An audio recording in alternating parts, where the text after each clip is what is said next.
Ya, selamat sore Bapak dan Ibu sekalian. Perkenalkan saya Anita Kezia Zonebia. Saya yang akan menjadi moderator untuk memandu sesi talk show kita pada hari ini. Portfolio Makeover, Matching the Islamic Capital Market Products to Your Goals. Ini cukup menarik ya Bapak Ibu, karena tidak hanya penampilan atau mungkin muka atau mungkin baju dan segala macam yang di makeover, tetapi juga portofolio kita perlu untuk dilakukan makeover. Untuk itu pada acara sore hari ini kita menghadirkan tiga pembicara yang ekspertis di bidangnya, yaitu di bidang saham, obligasi dan juga reksadana begitu Bapak Ibu ya. Sehingga kita sebagai investor, termasuk juga investor syariah bisa lebih tenang gitu dalam menyusun bagaimana portofolio kita dengan kebutuhan dan juga goals dari investasi kita. Sobat IDX Islamic, SIW atau Syariah Investment Week kali ini sangat spesial ya. Jadi setelah pandemi kita kembali lagi mengadakan acara SIW ini secara offline atau secara langsung di Main Hall Bursa Efek Indonesia. Nah kali ini topik kita itu sangat menarik, yaitu Portfolio Makeover, Matching the Islamic Capital Market Products to Your Goals. Dan di sini sudah ada narasumber-narasumber kita yang luar biasa yang akan memberikan pandangannya secara lebih mendalam baik dari sisi pasar saham, pasar obligasi dan juga pasar reksadana masing-masing begitu ya Bapak Ibu. Nah saat ini mungkin kita akan mulai talk show kita, jadi saya akan mengajukan pertanyaan kepada masing-masing narasumber secara bergiliran ya Bapak Ibu. Nah yang kemudian nanti akan kita lanjutkan ke diskusi tanya jawab pada selanjutnya gitu ya. Nah mungkin kita to the point aja, yang pertama saya ingin tanya kepada Mbak Sabrina. Kita tahu bahwa sebagai investor kita wajib memahami bagaimana membuat portofolio yang baik begitu, yang sesuai dengan kebutuhan kita. Nah Mbak Sabrina coba mungkin bisa dijelaskan kenapa saham ini menjadi produk yang menarik untuk dimiliki oleh sahabat IDX Islamic yang hadir. Terutama untuk sahabat-sahabat yang mungkin berasal dari kaum milenial dan Gen Z gitu ya. Apa sih sebenarnya karakteristik yang dimiliki oleh instrumen saham sebagai pertimbangan para investor untuk berinvestasi seperti itu? Silakan Mbak Sabrina. Oke, thank you pertanyaannya dari Mbak Anita. Mungkin aku bantu jawab. Kalau dari saham itu sebenarnya menjadi salah satu instrumen yang lagi trending banget. Nggak cuma millennials, bahkan Gen Z ini sekarang juga udah mulai kena di financial literacy khususnya produk saham gitu. Karena aku sendiri ngelihat saham sendiri punya karakter yang cukup liquid. Jadi kalau misalnya teman-teman di sini yang hadir, baik milenial ataupun Gen Z, kalian melakukan transaksi jual beli itu tuh mudah banget buat dilakuin. Karena satu liquid dan memang balik lagi kita mesti perhatiin juga saham-saham yang terkategori liquid itu sendiri. Dan ada satu, mungkin kalau misalnya aku dengar nih di What I Heard on the Street nih, kalau misalnya anak-anak milenial Gen Z tuh nganggep kalau misalnya kita punya saham itu menjadi satu kebanggaan gitu Mbak Anita. Karena kalau misalnya kalian lagi hangout, terus misalnya kalian bahas, oh gue punya Astra nih atau gue punya saham BCA nih, kayaknya jadi, karena kan sifatnya saham itu kan memiliki satu perusahaan tersebut kan, menjadi underlyingnya. Dan kita tahu kalau misalnya kita perhatiin saham yang kita beli ini sesuai dengan fundamental yang memang layak untuk dibeli, jadi ya itu menjadi salah satu jadi bahan pembicaraan lah buat anak Gen milenial dan Gen Z gitu. Dan ditambah lagi dulu mungkin kalau kita tarik ke beberapa tahun yang lalu, kalau beli saham itu kan butuh uang yang cukup besar. Tapi kalau sekarang udah lumayan dimudahkan lah untuk semua sekuritas gitu ya, mempermudah dengan hanya misalnya 100.000 aja udah bisa beli saham. Jadi menurut aku banyak banget kemudahan-kemudahan untuk sekarang Gen milenial dan Gen Z berinvestasi di saham gitu.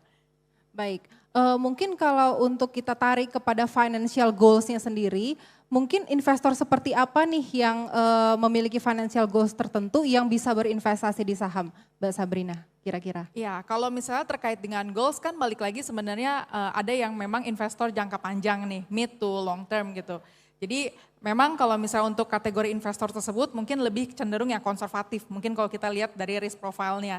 Jadi memang satu, kebetulan kalau investor syariah tentunya melihat daftar efek syariah, saham-saham mana yang masuk ke dalam kategori syariah, dan juga di satu sisi kita lihat juga memang yang terkategori fundamentalnya cukup kuat ya. Mungkin kalau misalnya kita perhatiin saham-saham yang memang punya market cap ya cukup besar dan lain sebagainya gitu. Jadi balik lagi kalau yang goalsnya jangka panjang, otomatis ke saham-saham yang sifatnya konservatif gitu dan memang fundamentalnya oke gitu. Baik, terima kasih atas penjelasannya. Mungkin itu sedikit brief explanation sebelum kita membahas lebih jauh ya Bapak Ibu sekalian mengenai masing-masing instrumen, terutama instrumen saham. Nah mungkin kita moving on ke Kang Denny. Kang Denny. Jadi sebelumnya kita ketahui bahwa sejak pandemi itu yang namanya demand atau permintaan masyarakat terhadap instrumen obligasi atau fixed income itu meningkat sangat signifikan Kang. Jadi animonya itu sangat tinggi begitu ya. Jadi pemerintah juga menerbitkan obligasi itu diserap dengan sangat baik oleh masyarakat. Nah juga kita lihat bahwa demografi dari investor obligasi sendiri itu berbagai macam ya. Dan salah satunya malah yang paling banyak meningkat sekarang investor milenial. Dan investor-investor muda lainnya Gen Z dan sebagainya begitu. Nah sebenarnya di tengah-tengah tren di mana sebenarnya masyarakat atau investor muda itu banyak yang pergi ke risky aset misalnya kripto dan sebagainya. Nah ini ada fenomena menarik, kenapa animo dari permintaan obligasi atau fixed income ini meningkat sangat pesat begitu Kang kira-kira? Oke, terima kasih atas pertanyaannya. Pertama tentu saya menambahkan jawaban dari Mbak Sabrina bahwa ternyata kalau kita lihat kenapa millennials dan juga Gen Z sudah mulai berinvestasi. Tentu pertama akses informasi lebih luas ya, sehingga mereka punya pengetahuan terkait dengan berbagai layanan termasuk juga instrumen investasi. Terus kedua juga kalau kita bandingkan dengan generasi sebelumnya, literasi keuangannya juga menjadi lebih baik ya. Mereka lebih paham mengenai pentingnya untuk mengolah keuangan dan juga manfaat untuk berinvestasi. Dan yang ketiga tentunya adalah kemajuan teknologi. Jadi sekarang sangat mudah sekali buat generasi milenial dan Gen Z untuk berinvestasi terutama dengan mengandalkan mobile phone-nya mereka. Nah, pertanyaan kemudian kenapa sukuk gitu atau SBSN yang menjadi pilihan? Karena memang pertama kan tadi sudah mulai bagus finansial literasinya, mereka sudah mulai untuk mencoba melakukan diversifikasi portofolionya. Tidak hanya saham, tapi mulai juga ke berbagai macam instrumen seperti reksadana dan juga SBSN atau sukuk. Nah kemudian juga kita lihat kalau kita bicara instrumen investasi yang syariah, itu relatif terbatas ya dibandingkan dengan konvensional, nggak banyak pilihannya gitu. Sehingga menjadi SBSN negara atau suku negara menjadi selalu pilihan yang menarik karena pertama aman. Jadi beda dengan beli saham ya. Kalau beli SBSN tuh nggak ada istilah nyangkut gitu. Kalau saham, gue nyangkut di saham ini kan. Kalau beli SBSN nggak ada tuh istilah nyangkut. Terus kedua juga bisa memberikan imbal hasil yang tetap. Ini suatu fitur yang memang tidak diberikan oleh instrumen seperti saham misalnya ya, sehingga ini ada untuk teman-teman yang membutuhkan transferan secara rutin, ini sangat menarik Mbak. Karena transferan ini menarik, ini buat teman-teman ya, karena tahu sendiri ini seperti orang mencari jodoh ya. Jadi kalau yang memberikan harapan pasti kalah dengan yang bisa memberikan kepastian, ya kan. Tapi yang memberikan kepastian pasti kalah sama yang bisa memberikan transferan. Makanya penting untuk mendapatkan instrumen yang bisa memberikan transferan secara tetap. Dan ketiga, meskipun bisa memberikan transferan yang tetap, ini juga masih memenuhi kaidah syariah. Nah ini kan menarik ya. Mungkin kalau sebagai penjelasan buat teman-teman yang mungkin masih belum paham, kok bisa ada suatu instrumen yang menjanjikan imbal hasil yang tetap, tapi masih bisa syariah. Karena kan selama ini yang menjadi masalah adalah pertama, kalau instrumen yang syariah itu tidak boleh memberikan bunga, terus kedua tidak boleh ada transaksi jual beli utang, ya kan? Nah, kemudian bagaimana alternatif setelah syariahnya? Nah, pertama untuk yang sukuk ini bukan jual beli utang, tapi kalau kita membeli sukuk ini merepresentasikan kepemilikan atas aset atau manfaat atas aset tersebut. Nah, kemudian imbal hasil diperoleh dari hasil pemanfaatan aset tersebut. Jadi ini yang kemudian menjadi sukuk ini juga instrumen yang relatif memenuhi kaidah-kaidah yang syariah. Sebagai contohnya nih supaya memberikan ilustrasi yang sederhana, ini karena banyak teman-teman dari mahasiswa. Jadi kalau misalnya kita menggunakan pemerintah yang menggunakan aset atau underlying sukuknya itu adalah gedung perkuliahan atau asrama mahasiswa. Nah jadi ketika pemerintah akan menerbitkan sukuk, maka hak atas pengelolaan atau pemanfaatan gedung kuliah atau asrama nanti diserahkan kepada investor melalui namanya SPV, Special Purpose Vehicle, atau namanya perusahaan penerbit SBSN. Ini saya termasuk salah satu direksi di perusahaan penerbit SBSN. Nah, jadi pemerintah menyerahkan ini kepada perusahaan penerbit SBSN atau SPV lah gampangnya, Special Purpose Vehicle. Nah, SPV ini berfungsi sebagai penerbit SBSN dan juga sebagai wali amanat pengelola aset. Nah, nanti pemerintah akan mendapatkan uang nih dari investor. Misalnya selama 2 tahun ya tenornya dari sukuk ini. Jadi selama 2 tahun pemerintah akan membayar, kan gedungnya dipakai untuk mahasiswa atau asrama dipakai mahasiswa. Pemerintah membayar pemanfaatan gedung tersebut kepada si SPV. SPV menggunakan pembayaran pemerintah ini sebagai uang untuk diberikan kepada para pemegang sukuk.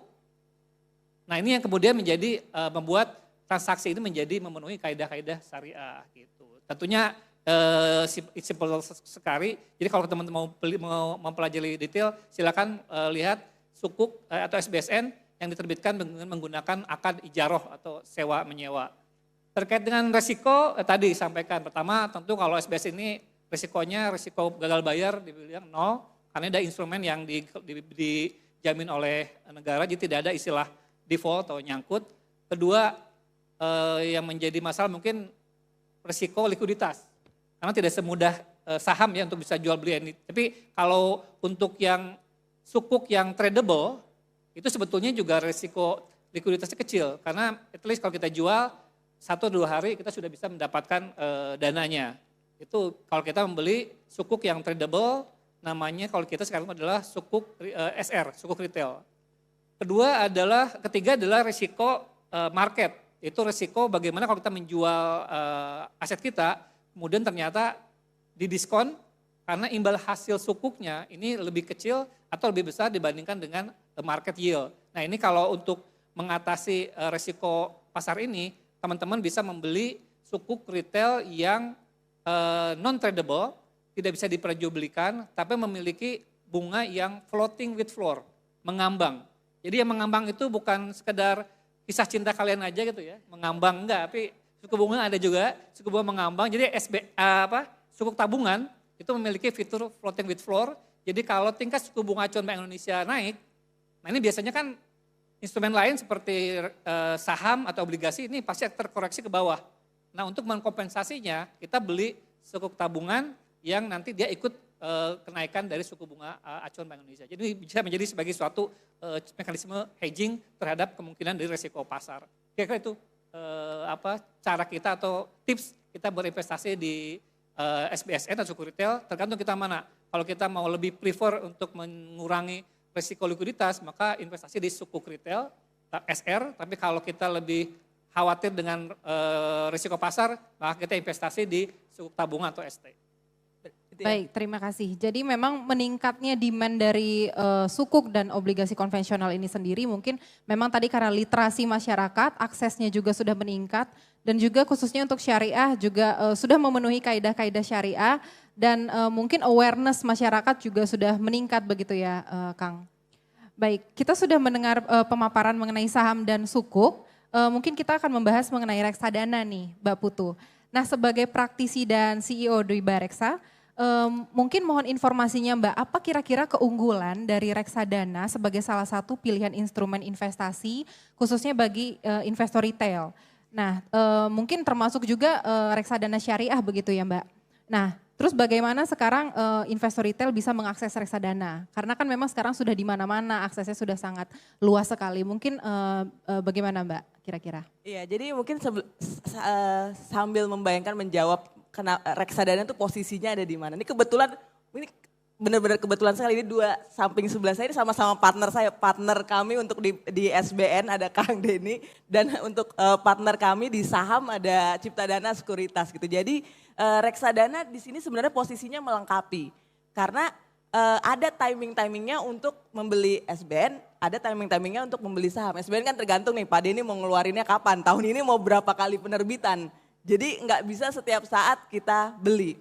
Saham pun begitu, kadang-kadang ada yang timingnya emang pas untuk transaksi saham, ada yang dia tunggu dulu sampai harganya menyentuh ke harga wajar. Nah disitulah posisi reksadana, karena memang saat ini di reksadana sendiri, saat ini yang retail-retail yang pada parkir ke reksadana itu posisinya udah berbeda. Jadi sekarang itu reksadana memang sudah dijadikan seperti tempat tabungan. Selama ini mereka hanya menempatkan biasanya dana parkir itu di tabungan bank. Sekarang atau di deposito, sekarang dana parkir itu pindah beralih ke reksadana. Jadi ketika memang pengen beli SBN, SBN-nya belum terbit, diparkir dulu ke reksadana. Mau beli saham tapi sahamnya belum murah, ditunggu dulu, dia parkir ke reksadana. Makanya mayoritas sebetulnya sekarang di industri, kalau untuk retail ya, bukan untuk kalau institusi memang yang reksadana saham masih berimbang lah posisinya. Tapi kalau di retail, mayoritas sekarang komposisinya ada di reksadana pendapatan tetap, yang posisi kedua ada di reksadana pasar uang. Gitu, karena memang kenapa mulai beralih? Karena memang hasilnya yang lebih tinggi daripada deposito dan liquid, jadi ketika SBN lagi diterbitkan kita langsung bisa jual dan beli, saham lagi ada saham bagus kita bisa jual reksadananya langsung beli saham. Seperti di reksadana pendapatan tetap sekarang masih bisa dapat average di 6,5%, di reksadana pasar uang masih dapat 4,5%, bahkan di kita ada yang reksadana pasar uang syariah itu bisa dapat 4,8% terakhir posisinya setahun. Jadi makanya sekarang memang ini udah dijadikan tempat parkir nih. Si reksadana ini memang positioningnya udah saat ini seperti itu di mata investor retail. Mungkin selain dibilang uang yang diparkirkan, ada juga istilahnya dana darurat juga ditaruh di instrumen reksadana juga banyak ya Mbak ya? Iya, itu yang dimasukkan ke reksadana pasar uang. Ya. Karena kembali lagi tadi kan sepertinya memang sekarang untuk yang banking lebih banyak untuk transaksional aja dipakai, tapi kalau misalkan enggak, biar enggak tetap kalah dengan inflasi, dia masukinnya ke reksadana saat ini untuk dari sisi investor. Apalagi sekarang kan itu bisa mulai dari 100.000 dan liquid, kalau yang reksadana pasar uang itu sekarang mau jual besok dananya sudah cair. Jadi ada faktor liquidnya di situ ya. Iya. Baik, mungkin kita masuk lagi ke pembahasan mengenai saham, Mbak Sabrina. Jadi seperti yang kita ketahui bahwa investasi saham di dalam portofolio kita ini kan ada berbagai macam pendekatan analisis yang bisa dilakukan begitu ya. Jadi ada analisis fundamental, ada analisis teknikal begitu. Kemudian ada juga analisis yang sifatnya jangka panjang, jangka menengah, jangka pendek dan sebagainya begitu ya. Nah mungkin secara gambaran besarnya apa saja sih hal-hal yang perlu diperhatikan nih Mbak Sabrina? Baik dari sisi fundamental analysis maupun technical analysis gitu ya, untuk investor bisa memilih saham-saham yang tepat gitu ya dalam portofolio mereka. Nah kemudian misalnya pada saat kapan juga investor bisa memutuskan untuk berinvestasi contohnya dalam jangka panjang, menengah, pendek dan sebagainya. Mungkin ada insight yang bisa dibagikan Mbak Sabrina. Ya, oke, thank you buat pertanyaannya. Terkait dengan fundamental dan technical, ini memang menjadi salah satu tools lah yang mesti dipelajari ketika awal mula kita mau terjun di saham gitu khususnya gitu. Nah kalau fundamental sendiri kita belajar ada beberapa cenderung lebih ke numbers, rasio keuangan dari perusahaan-perusahaan yang kita rencana mau beli gitu. Ini sebenarnya lebih cocok buat investor yang jangka panjang. Tapi bicara dengan trader ataupun sekarang ada istilah scalper, mungkin nggak terlalu melihat fundamental. Ataupun mereka akan combine antara fundamental dan technical, bahkan nanti ada lagi metode machine learning. Jadi ada lagi nih penelitian, aku juga lagi masih coba belajar juga nih. Jadi fundamental, technical, sentiment, dan machine learning gitu. Nah kalau misalnya fundamental sendiri kan lebih fokusnya ke kondisi keuangan perusahaan, terus juga lebih ke kalau misalnya secara global sekarang apa nih yang lagi trennya yang bakalan ke impact buat saham-saham spesifik yang kita beli. Nah terus juga kalau misalnya technical otomatis kita belajar chart gitu kan. Kira-kira entry point yang terbaik itu di level berapa dan exitnya di level berapa. Dan kalau aku lihat mungkin ini bisa jadi perbedaan nih. Kalau technical mungkin cocoknya lebih ke trader, tapi kalau fundamental lebih ke mid to long term investor. Gitu. Nah kalau misalnya tadi Mbak Anita nanya sebenarnya cocoknya kalau misalnya jangka menengah dan jangka panjang tuh dalam kondisi seperti apa gitu ya. Nah kalau jangka menengah dan jangka panjang sebenarnya balik lagi ke tipe investornya sih. Aku perhatiin kalau di lapangan sih banyak kan millennial Gen Z ini lebih ke trader gitu. Kayaknya mungkin balik lagi ya lebih ke instan kali ya pengen kayak cuan 10%, wah mereka realize gitu. Kayaknya trennya sih lebih kayak gitu. Tapi kalau beda sama investor kebetulan di tempat kami gitu, yang mungkin lebih ke umurnya di atas gen millennials, mereka lebih ke jangka panjang gitu. Jadi tapi balik lagi sih kalau menurut aku bicara terkait dengan jangka waktu itu lebih ke tipe investornya sendiri gitu. Karena ada orang yang memang lebih ke konservatif, ya udah dia nggak, dan belum tentu mereka bisa lihat juga kan daily basisnya gitu. Kayak kita yang tiap hari ngeliatin sahamnya naik turun. Ada yang beli di awal tahun, mungkin dia bakal lihat nanti di akhir tahun gitu. Jadi tergantung risk profile dan juga ya karakter investornya itu sendiri seperti apa gitu. Jadi sangat tergantung dengan profil risiko dan juga karakter dari investornya sendiri begitu ya. Iya, betul. Ada nggak sih Mbak sweet spot antara, kan ada nih investor yang lebih ke technical atau lebih ke fundamental gitu. Sweet spotnya itu ada nggak? Apakah memang dua-duanya perlu diperhatikan atau apa dalam menyusun portofolio seperti itu? Oke, kalau saran aku ya, my personal opinion mungkin beda-beda karena kan ujungnya kalau aku bicara dengan mungkin influencer saham lain ataupun analis dan lain sebagainya, yang penting kan ujungnya cuan. Mau metode apapun sebenarnya ya balik lagi yang penting kan kita cuan gitu kan. Nah kalau aku sih boleh saranin ada baiknya fundamental, technical itu penting di-combine. Karena mungkin jadi awal mula kalau kita mau screening pertama kali ya mungkin sektoralnya dulu. Terus baru spesifik saham yang mau kita beli apa. Nah ketika kita mau tahu belinya entry-nya waktu yang tepat kapan, nah mungkin technical itu juga berperanan gitu. Gitu sih. Ya, baik, terima kasih Mbak Sabrina. Wah menarik sekali ya teman-teman. Mungkin kita abis ini moving lagi nih ke pembahasan mengenai obligasi atau fixed income. Jadi kita tahu Kang Denny bahwa saat ini kan Indonesia secara perlahan namun pasti itu sedang beralih dari saving society menjadi investment society begitu ya. Nah sehingga dengan mindset yang seperti ini perlu untuk kita semua belajar berinvestasi dari berbagai macam instrumen investasi. Salah satunya adalah fixed income, termasuk juga sukuk begitu ya. Nah apa saja nih Kang hal-hal yang perlu diperhatikan oleh investor untuk memilih instrumen fixed income dalam portofolionya. Karena kan memang banyak sekali jenis-jenis obligasi ya, baik konvensional, syariah dan juga karakteristiknya macam-macam. Tadi disebutkan ada ST, ada ORI, ada SBR dan sebagainya. Ini bagaimana pandangannya Kang? Baik, jadi kalau dari kacamata seorang financial planner, kebetulan saya juga financial planner ya. Jadi tentu sebelum kita berinvestasi kita harus tahu dulu, tadi sini kan topiknya adalah goals ya. Jadi tujuan investasi kita apa? Apakah untuk jangka pendek, jangka menengah atau jangka panjang? Sehingga kemudian kita bisa menyesuaikan antara tujuan dan time frame investasi kita dengan instrumen yang sesuai. Nah kalau untuk yang SN yang retail, memang sekarang mungkin lebih cocok untuk yang investasinya horizonnya jangka pendek atau menengah. Karena sejauh ini kita baru menerbitkan untuk SBN retail ini antara 2 sampai 6 tahun. Nah kalau teman-teman punya investment horizonnya lebih panjang, itu bisa masuk ke seri-seri non-retail. Seperti PBS ya, Project Based Sukuk yang bisa sampai 20 tahun. Atau yang seri-seri FR, fixed rate, itu bisa sampai 30 tahun.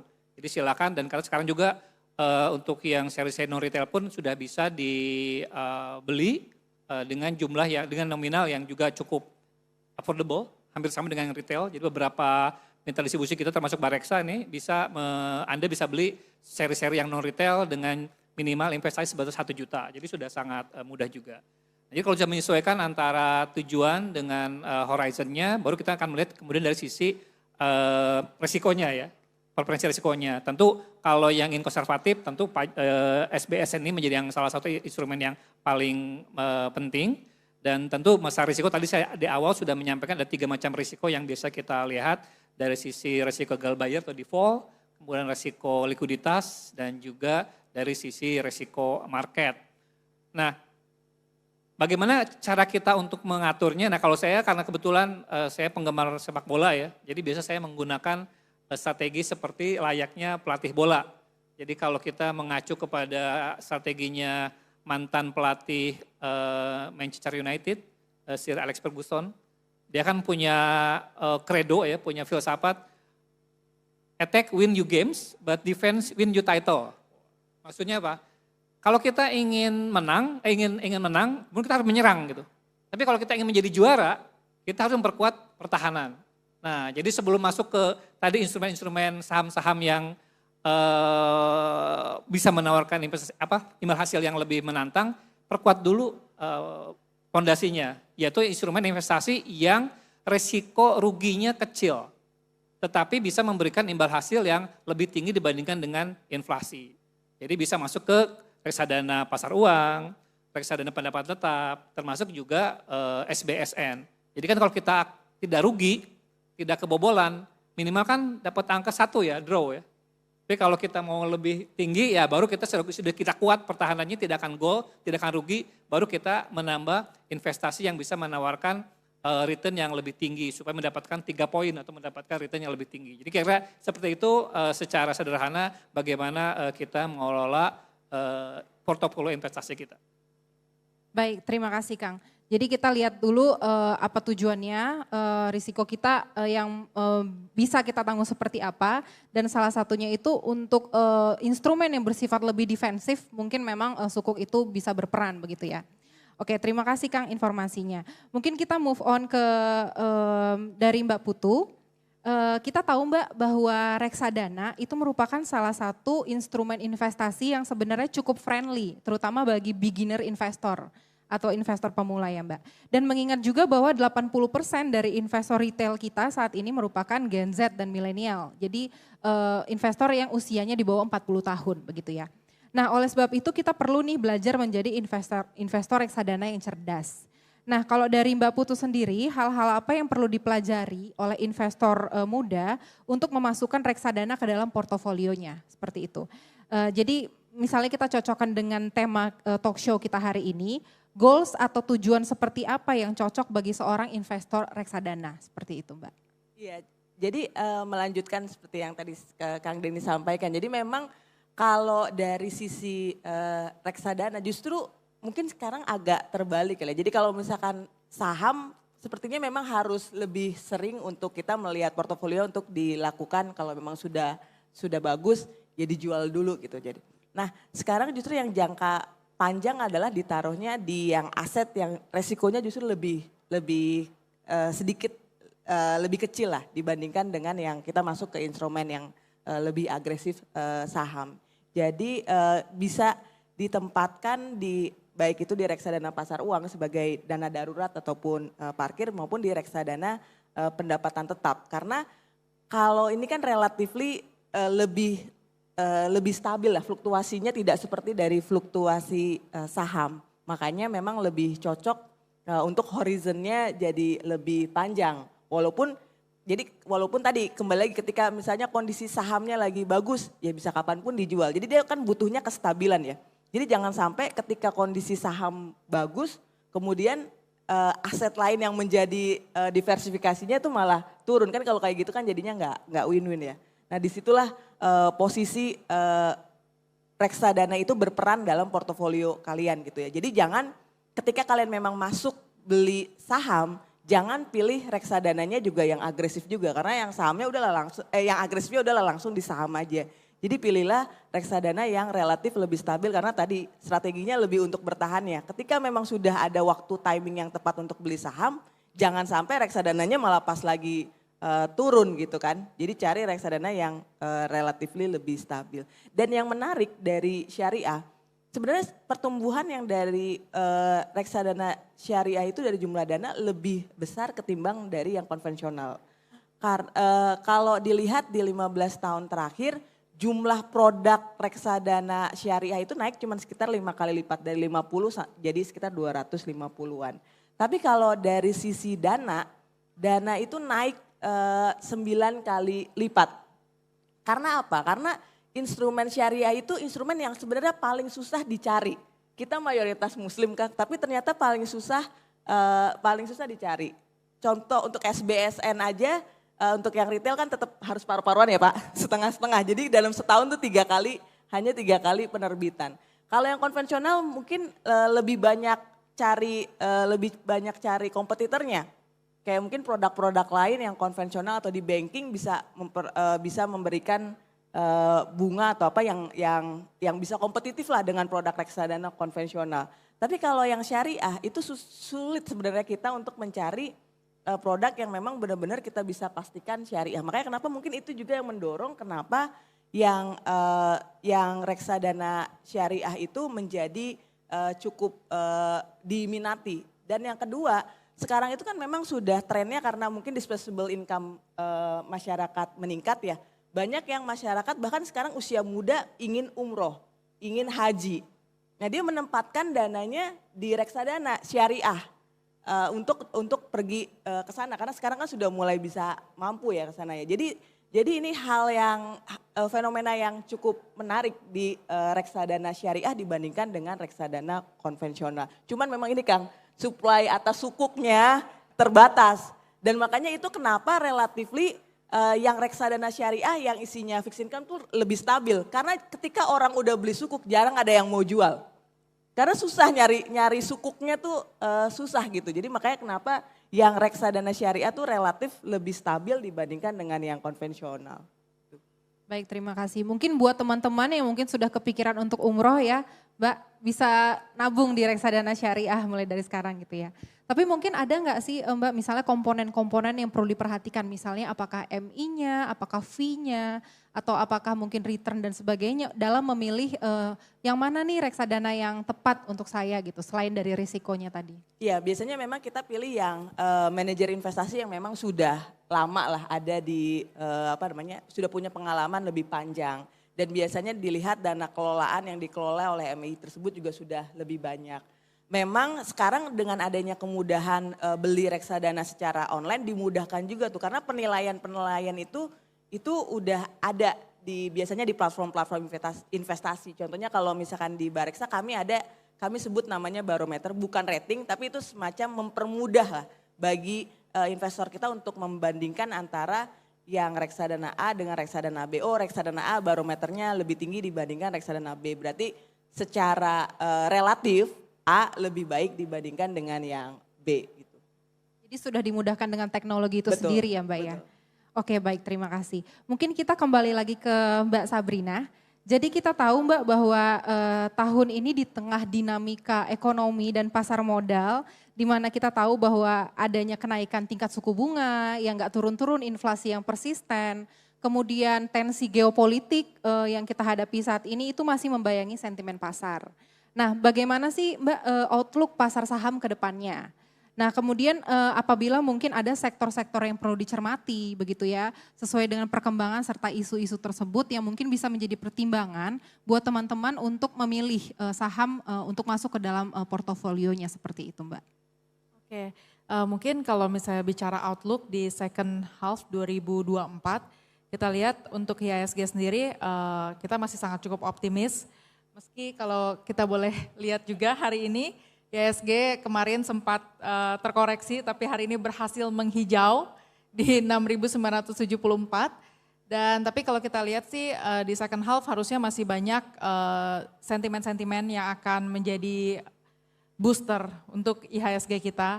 Meski di first half kita lihat juga banyak uncertainty dari global sendiri, tapi di second half harusnya jauh lebih baik gitu. Dan kita lihat juga secara seasonal, biasanya laporan keuangan itu akan cenderung membaik di third quarter dan juga fourth quarter. Gitu. Harusnya sih itu bisa mengangkat lah dari kondisi IHSG.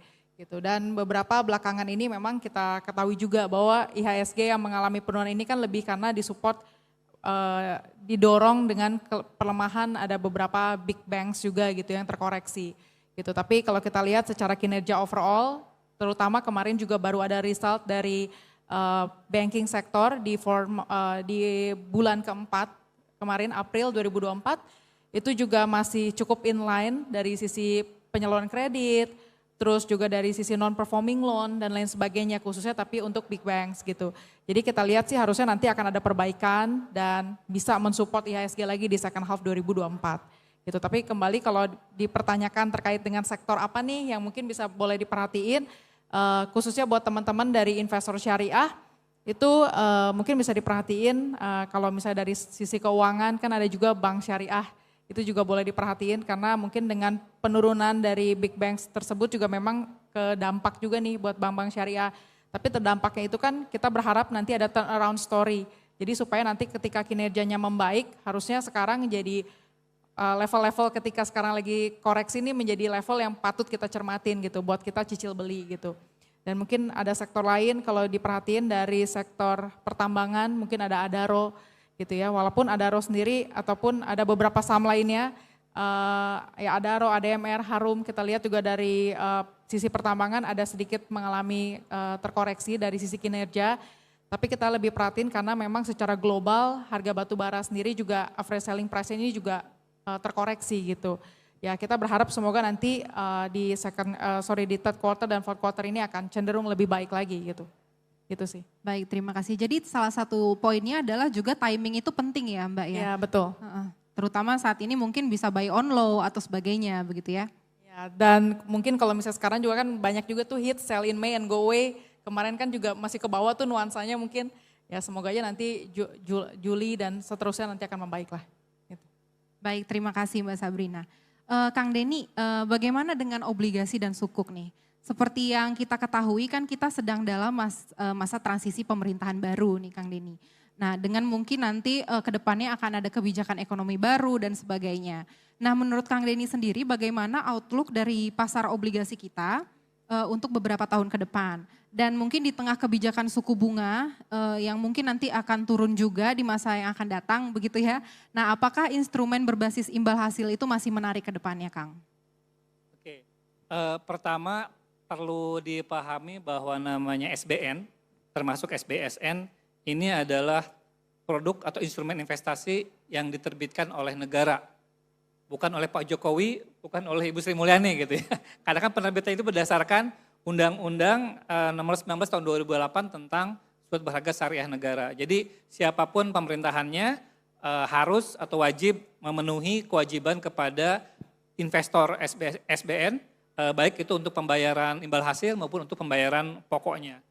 Nah terkait dengan prospek, kalau kita lihat memang yang menarik ya tadi sebutkan oleh juga Mbak Putu, kalau untuk yang di pasar non-retail, wholesale, kalau kita lihat dari outstanding SBN yang saat ini beredar, sekitar 70% adalah SBN yang konvensional atau SUN. Untuk yang sukuk baru sekitar 30%. Itu untuk yang pasar non-retail atau wholesale. Tapi untuk yang retail itu 50-50 lah. Antara yang syariah dengan yang konvensional.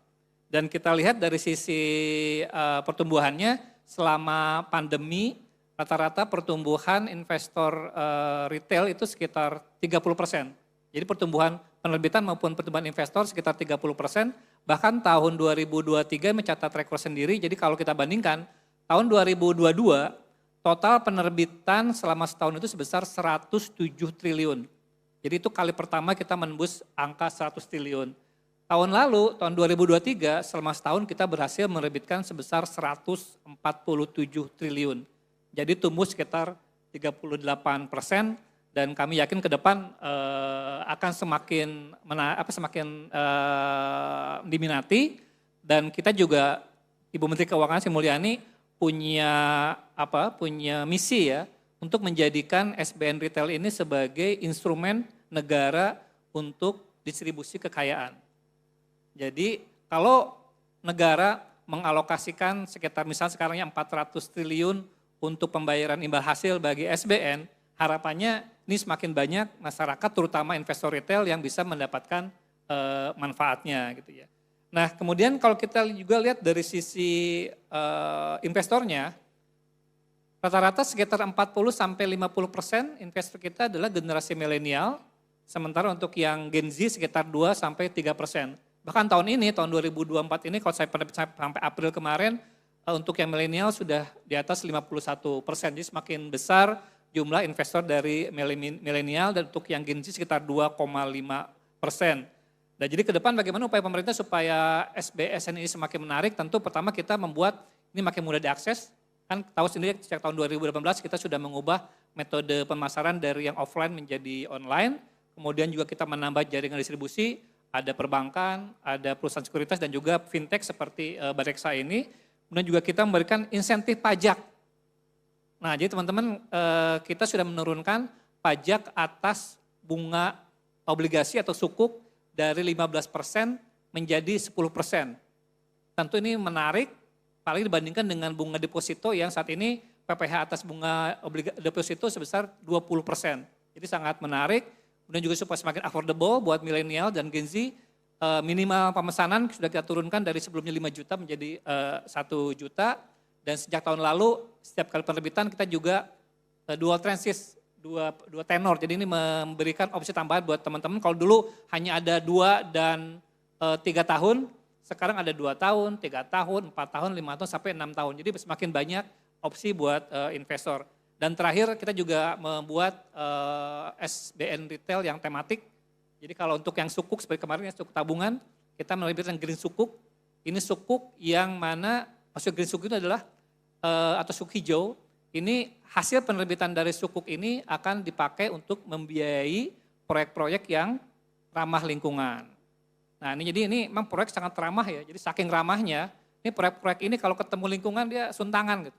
Udah kayak santai. Nah, untuk tahun ini bocoran nih. Tahun ini kita akan menambah lagi yang SBN retail tematik.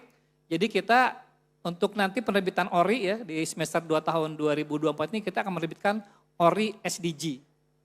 Jadi ORI Sustainable Development Goals. Itu tahu sendiri ya, SDG ini kan ingin membuat kehidupan kita semakin baik. Jadi nanti hasil penerbitan dari SDG ORI ini akan dipakai untuk proyek-proyek yang sesuai dengan target SDG, yaitu untuk pengentasan kemiskinan, peningkatan pelayanan kesehatan, dan juga untuk peningkatan pendidikan. Demikian, Mbak.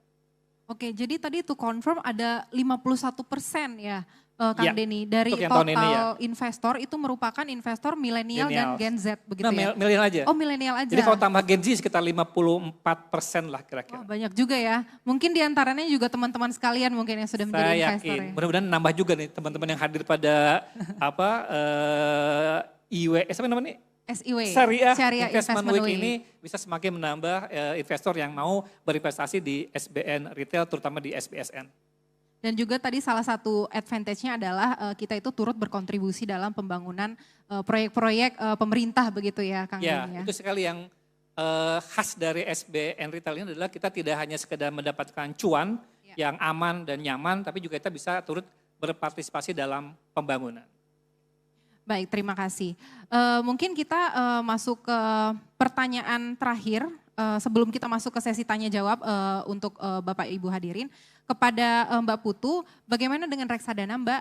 Karena kita tahu di tengah perkembangan ekonomi global dan domestik, alokasi aset reksadana apa yang menarik untuk dicermati. Jadi kita tahu ada banyak sekali pilihan reksadana, ada yang saham, pendapatan tetap, campuran dan lain-lain. Dan di tengah dinamika sekarang ini, mana sih yang patut untuk kita cermati begitu? Dan bagaimana itu bisa menjadi penyeimbang dari portofolio kita Mbak?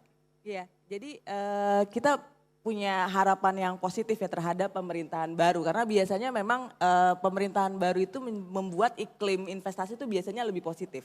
Jadi begitu ada Hartz pemilihan di setahun ke depannya tuh biasanya memang positif baik itu dari saham maupun dari sisi fixed income. Itu juga yang kita harapkan di sisi reksadana. Karena reksadana itu kan sebenarnya turunannya ya atas underlying baik itu saham maupun dari sisi obligasi. Jadi kita harapkan dengan adanya proyek-proyek strategis itu nanti akan meluncur, membuat kupon dari Kang Denny jadi bisa lebih tinggi gitu kalau misalkan jumlah penerbitannya jadi di lebih banyak, dan juga mungkin dari sisi saham, beberapa saham sektoral yang menjadi program-program prioritas tersebut bisa mendorong juga dari indeks indeks saham yang mendorong juga ke reksadana. Karena kalau di reksadana saat ini sih kalau retail mulai belajarnya dari reksadana indeks dulu sebelum masuk ke reksadana saham. Gitu. Lupa tadi boleh saya nambahin satu ya, Ya tadi kan silakan, mengenai proyeksi ke depan ya. Ya. Jadi kalau tadi disampaikan proyeksi ke depan ketika suku bunga di market akan turun, maka kalau sekarang kita lihat banyak investor, terutama investor institusi yang mungkin sekarang mulai mengunci nih, ngelok. Kalau tahun lalu mereka lebih banyak investasi di SBN atau fixed income yang short tenor, sekarang mereka mencoba untuk yang long tenor. Kenapa? Mumpung sekarang tingkat suku bunganya masih tinggi, mereka ingin ngunci nih. Ngunci dalam 20 tahun ke depan, 10 tahun ke depan bisa mendapatkan imbal hasil yang masih tinggi karena tahu tahun depan mungkin akan turun. Nah makanya kalau teman-teman yang ingin berinvestasi di SBN Retail, kalau kita menawarkan yang 2 tenor, saya sarankan untuk beli yang tenor lebih panjang.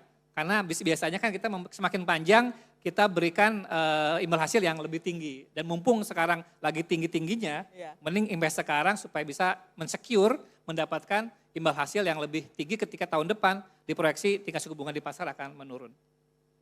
Mungkin terkait dengan IPO, biasanya kan setiap company yang mau listing di bursa itu kan pastinya dibagikan adanya prospektus ya mungkin.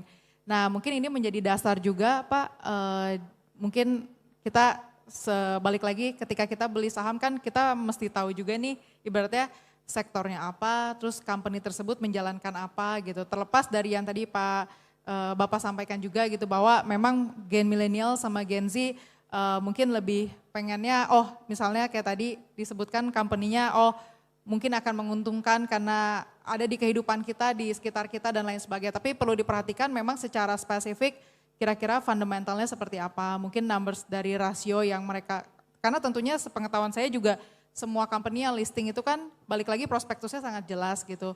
Jadi ya mungkin bisa lebih dianalisa kembali gitu mungkin dan juga diperhatikan juga gitu bahwa apakah secara sektoral memang company tersebut juga lagi tren atau enggak. Karena kalau aku perhatiin ketika sektornya lagi memang hits gitu ya, biasanya IPO-nya juga oke gitu.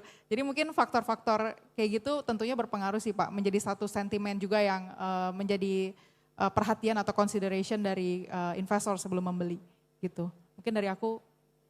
Mungkin dari Mbak Sabrina. Jadi kalau saya nambahin sedikit ya, berdasarkan pengalaman pribadi memang kesalahan kita sebagai investor pemula tuh biasanya dua.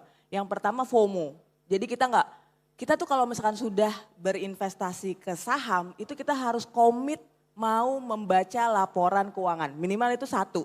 Membaca background atas perusahaan itu seperti apa dan bahkan cukup rajin juga cek on the street gitu. Misalnya BCA kita beneran ngelihat kantornya emang lagi masih banyak kan nih investornya, ininya yang nabung di BCA, yang transaksi pakai BCA misalnya seperti itu ya. Kalau tidak ada komitmen ke sana, Anda hanya ingin menjadi investor pasif, jangan langsung ke asetnya. Ya pilihlah misalnya reksadana yang ada orang yang ahli untuk mengelola hal tersebut gitu.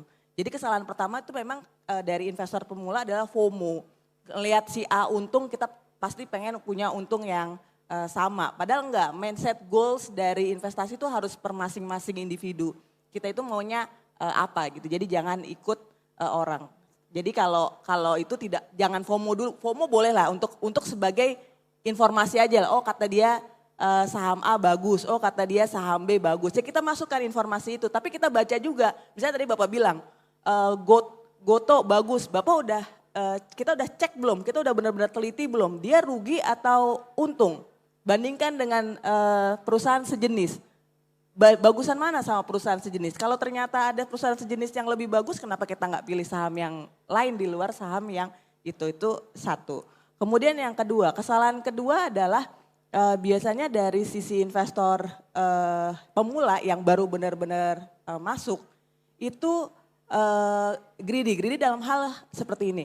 Kalau ini tips juga ya kalau dari saya pribadi, kalau kita bermain ke instrumen yang agresif, misalnya katakan kita modal pertama 10 juta misal ya. Kemudian ternyata saham yang kita pilih itu benar, katakanlah naik. Jadi benar dan untungnya lumayan lah 50%, jadi 15 juta. Oh itu biasanya kita bukannya malah jadi takut, kita malah semakin greedy. Oh saya 10 juta bisa dapat 5 juta, kenapa kemarin saya nggak 100 juta. Akhirnya investasi keduanya bukannya dikurangi, tapi malah ditambah. Yaudah sekarang yang investasi kedua saya beli 30 juta. Karena kemarin saya menang dari 10 juta jadi 15 juta, sekarang yang kedua saya tambahkan lagi jadi 30 juta.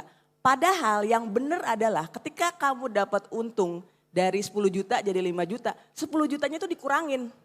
Karena itu modalnya dibalikin lagi, pindahin ke aset yang lebih konservatif, beliin SBN, beli reksadana pasar uang. Jadi yang kita mainkan tinggal untungnya aja. Ketika untungnya itu turun atau loss, ya sudah kita kan jadinya nggak kenapa-napa karena itu udah tinggal untungnya kita saja. Harus kalau itu secara konsisten kita lakukan, sebenarnya berinvestasi jadi lebih proper gitu. Jadi biasanya kesalahan investor pemula adalah di dua hal tersebut. Kalau dari saya.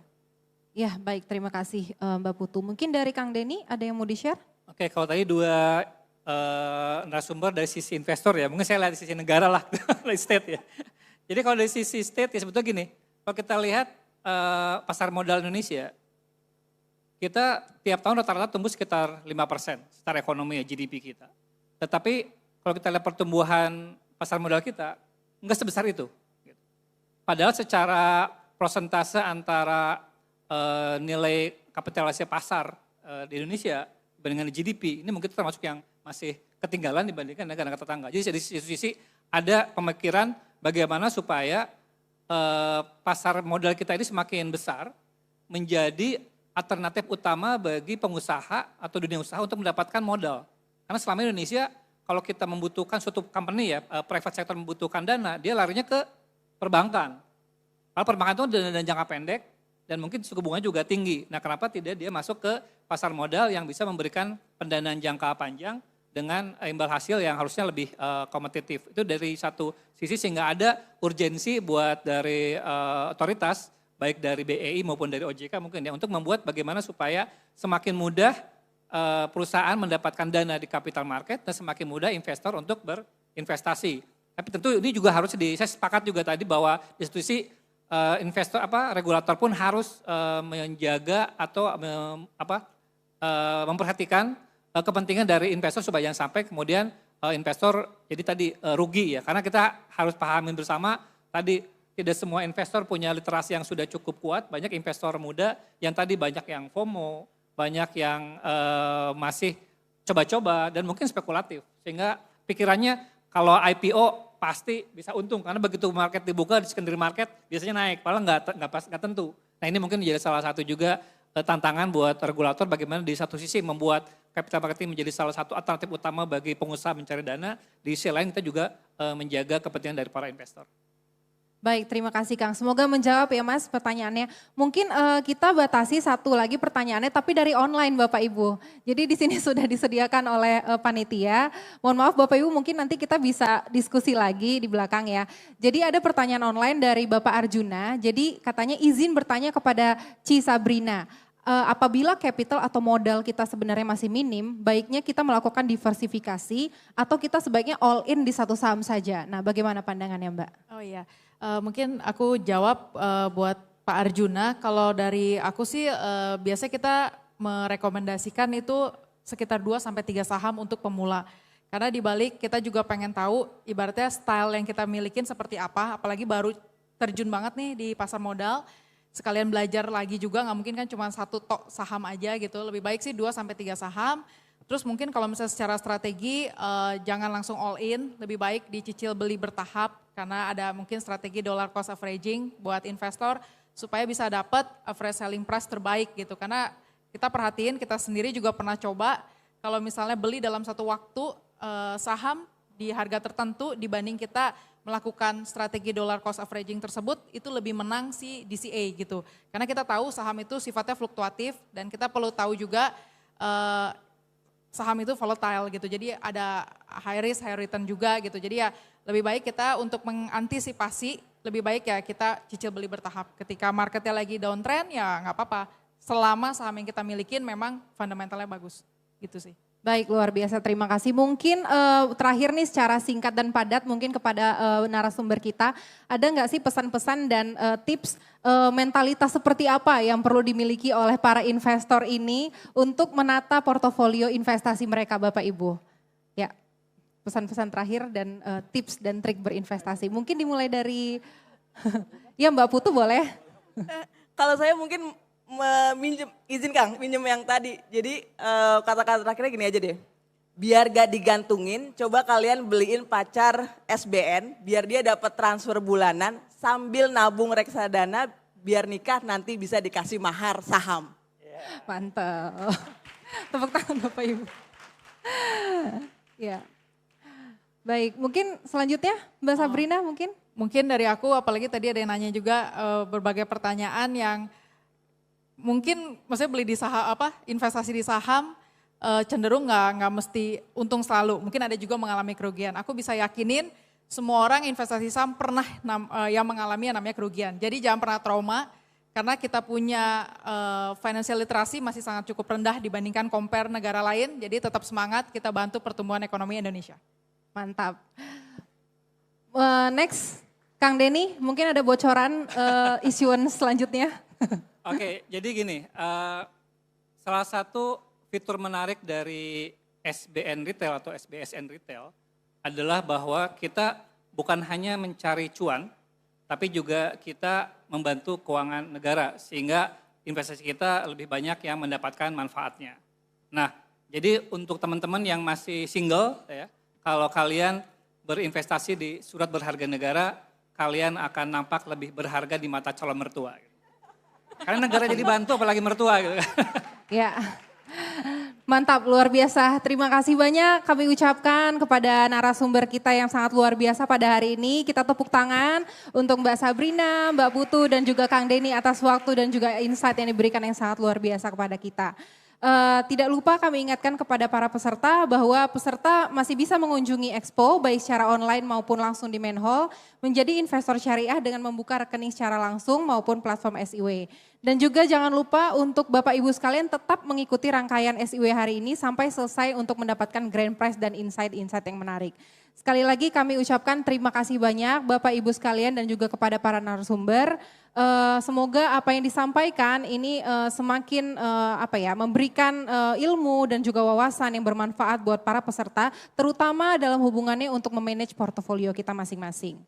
Oke, sahabat IDX Islamic, terima kasih sudah menyimak acara ini. Mungkin saya akan menutup acara pada hari ini dengan sebuah pantun. Bapak Ibu mohon cakepnya ya Bapak Ibu. Jalan-jalan sampai ke Mekah. Tidak lupa sholat wajib dan sholat sunnah. Sampai jumpa para pemirsa dan maju terus pasar modal syariah. Wassalamualaikum warahmatullahi wabarakatuh. Terima kasih dan saya kembalikan kepada MC.